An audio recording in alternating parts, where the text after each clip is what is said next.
রায়পুরের মা মহামায়া মন্দির দর্শন করার পর আমরা পৌঁছে গিয়েছিলাম বাঁকুড়ার রানী মুকুটমণিপুরে। রায়পুর থেকে আক্কুটা মোড় ও অম্বিকানগর হয়ে মুকুটমণিপুরের দূরত্ব মাত্র 30 কিলোমিটার। একটি ছুটির দিন এনজয় করার জন্য এই ট্রাভেল রুটটা কিন্তু একেবারেই পয়সা অসুল। আপনারাও একটা ছুটির দিনে এইরকম একটা ঝটিকা সফর অনায়াসে উপভোগ করে আসতে পারেন। এই এপিসোডে বাইক রাইডের মাধ্যমে পুরো মুকুটমণিপুর ড্যামটা আপনাদের ঘুরে দেখাবো আর শেয়ার করে নেব কিছু গুরুত্বপূর্ণ তথ্য। তাই ভিডিওটি সম্পূর্ণ দেখার অনুরোধ রইল।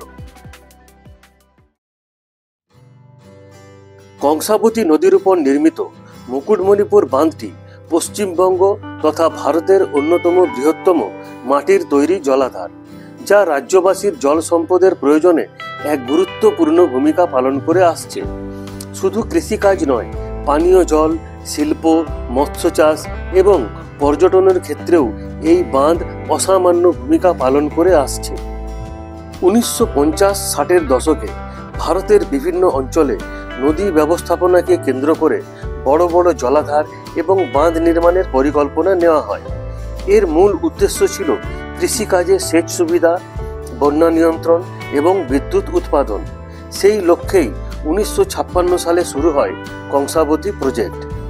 1956 সালে শুরু হয়ে 1965 সালে এই প্রজেক্টের কাজ সম্পূর্ণ হয়। প্রায় 11 কিলোমিটার দীর্ঘ এই বাঁধটি নির্মাণের মাধ্যমে কংসাবতী ও কুমারী নদীর জল সংরক্ষণ করে দক্ষিণবঙ্গের বিস্তীর্ণ শুষ্ক অঞ্চলে সেচ ব্যবস্থা গড়ে তোলা সম্ভব হয়। বাঁধের নির্মাণে তৎকালীন বাংলার মুখ্যমন্ত্রী ডক্টর বিধানচন্দ্র রায় এবং ভারতের প্রধানমন্ত্রী পণ্ডিত জওহরলাল নেহরুর বিশেষ আগ্রহ ছিল। মুকুটমণিপুর বাঁধ একটি মাটি ও পাথরের সমন্বয়ে তৈরি বাঁধ। এটি কংসাবতী নদীর উপর নির্মিত, যেখানে পরে কুমারী নদী এসে মিলেছে। বাঁধটির দৈর্ঘ্য প্রায় 11 কিলোমিটার এবং উচ্চতা গড়ে 38 মিটার। বাঁধটি নির্মাণের সময় প্রায় 500 গ্রামের মানুষকে তাদের বসত ভিটে ছেড়ে পুনর্বাসনের আওতায় আনা হয়েছিল। বর্তমানে মুকুটমণিপুর শুধুমাত্র একটি জলাধার বা বাঁধ নয়, এটি পশ্চিমবঙ্গের অন্যতম আকর্ষণীয় পর্যটন কেন্দ্র হিসেবেও পরিচিত। এখানে সারা বছর হাজার হাজার পর্যটক আসেন প্রাকৃতিক দৃশ্য উপভোগ করার জন্য। বাঁধের এক পাশে বিশাল জলের বিস্তার আর অপর পাশে সারি সারি সবুজ পাহাড়, সব মিলিয়ে এক অপার নৈসর্গিক সৌন্দর্য। মুকুটমণিপুর বাঁধ শুধুমাত্র একটি নির্মাণ নয়, এটি একটি জীবন্ত কাহিনী, যেখানে প্রকৃতি, মানুষের পরিশ্রম ও ভবিষ্যতের স্বপ্ন এক সূত্রে গাঁথা। এই ড্যাম থেকে এই হলো পরেশনাথ পাহাড় যাওয়ার রাস্তা। এখানে অনেকগুলো ছোট ছোট স্টল আছে, এখান থেকে আপনারা চা, কফি, শরবত বা অন্যান্য খাবারও খেয়ে নিতে পারেন। চলুন এবার আমরা একটু পরেশনাথ পাহাড়ের উপরের দিকে উঠি। এই হলো পরেশনাথ পাহাড়ের উপরে ওঠার রাস্তা। এই পরেশনাথ পাহাড়ের উপর থেকেও ড্যামটা দেখতে লাগে অসাধারণ। চলুন পাহাড়ের উপর থেকে ড্যামটা আপনাদেরকে একটু দেখায়।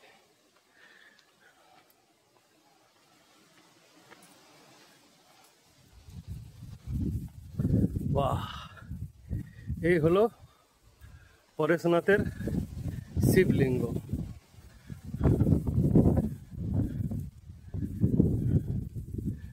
এই হলো পরেশনাথ শিবলিঙ্গ।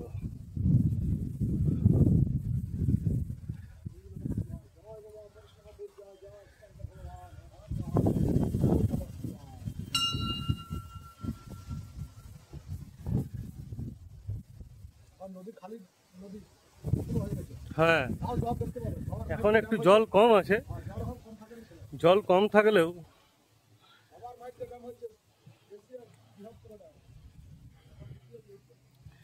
ওই তো দেখুন, এটা পরেশনাথ পাহাড়ের উপরের থেকে আপনাদেরকে একটা ভিউ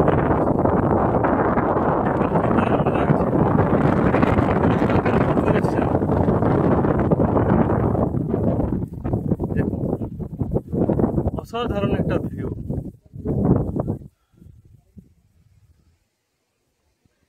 এই মুকুটমণিপুর ড্যাম হলো এশিয়ার অন্যতম বৃহৎ মাটির তৈরি ড্যাম। এই হলো পরেশনাথ পাহাড়। এখানে একজন পূজারী মহাশয় আছেন, উনি এখানে নিত্য পুজো করেন। ঠাকুরমশাই, আপনার নাম কি? অচিন্ত চট্টোপাধ্যায় মহাশয়।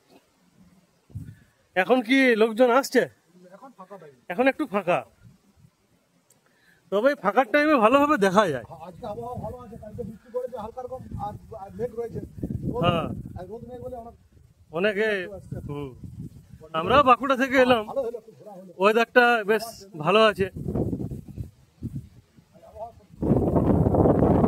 দেখুন এখন আবার একটা ঝোড়ো বাতাস বইছে। ঠিক, এটা আপনি ঠিক বলেছেন। আর কিছুদিন পর নদী না সমুদ্র বোঝা মুশকিল হয়ে যাবে, এত জল হবে। তবে শীতকালে তো অনেক মানুষ বেড়াতে আসেন, তবে আমি বাঁকুড়ার ছেলে হিসেবে সবাইকে রিকোয়েস্ট করব, বর্ষাকালে একবার অন্তত মুকুটমণিপুর ড্যাম বেড়াতে আসবেন। বর্ষাকালে এখানকার প্রাকৃতিক পরিবেশটা আরো মনোরম হয়ে ওঠে, আরো মনোরম।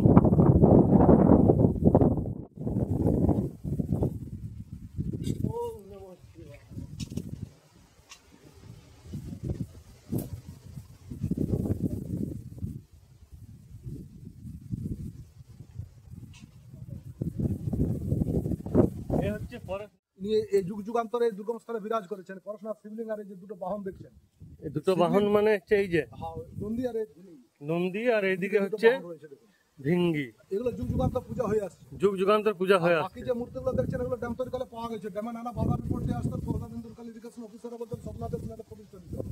ওইদিকে বিষ্ণু ভগবান এটা পূজার মূর্তি করে প্রধানমন্ত্রীর সময় প্রতিষ্ঠা দিচ্ছিল।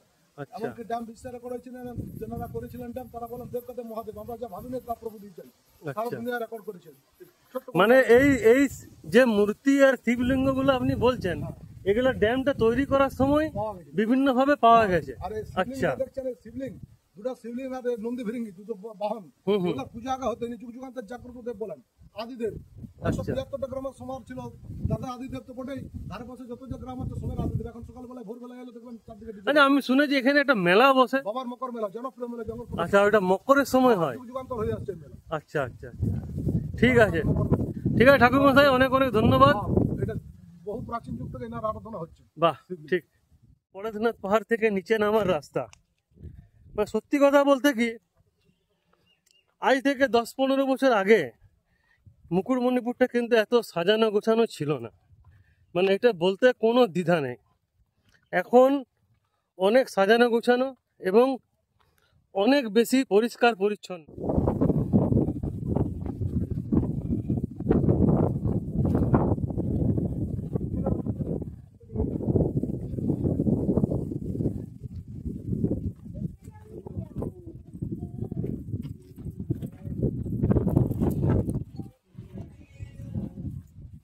এইখান থেকে ড্যামটা আরেকবার দেখি। বর্ষার দিনে যখন কানায় কানায় জলে ভর্তি থাকে, তখন বোঝা মুশকিল এটা ড্যাম না সমুদ্র। আর আজকের ওয়েদারটাও একটা দারুণ, উপরে মেঘলা আকাশ, আর নিচে এরকম মুকুটমণিপুর ড্যামের এরকম জল, এরকম একটা পরিবেশ, অসাধারণ দেখতে লাগছে, কিন্তু অসাধারণ।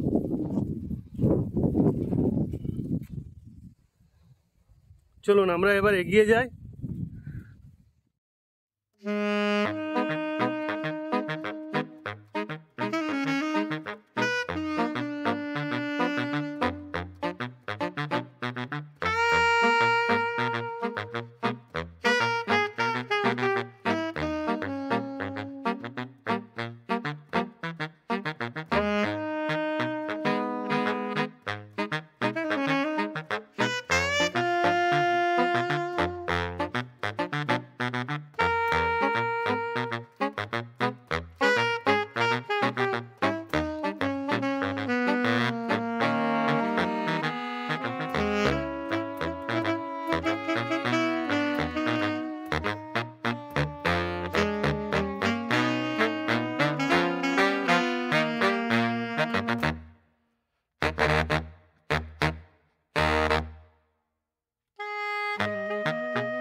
তো বন্ধুরা, আজকের মতো ব্লগটা এখানে শেষ করছি।